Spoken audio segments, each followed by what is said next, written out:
นาข้าวซอยอาหารเมืองสิงห์อาหารเตลือ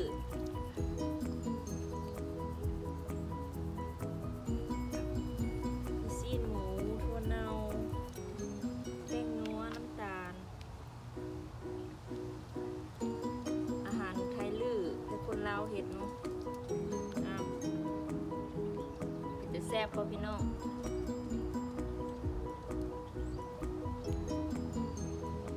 อันนี้อาหารไทยลือเนาะคำนั้นจะบ่ใส่หมักเลนเพราะถ้าใส่หมักเลนมันเอาไว้ดมก็ได้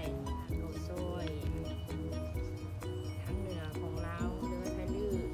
เมืองสิงห์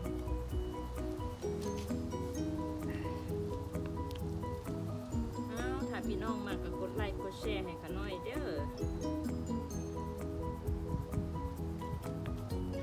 นี่คือน้ำหนาข้าวซอย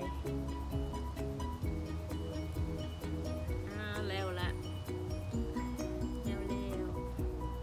แต่แซ่บบ่พี่น้องแต่แซ่บกดไลค์กดแชร์ให้ข้าน้อยเด้อขอบคุณพระเจ้าขอพระเจ้าอวยพรพี่น้องเด้อเบิ่งเฮ็ดอยู่หลังบ้านเนี่ยลมมื้อนี้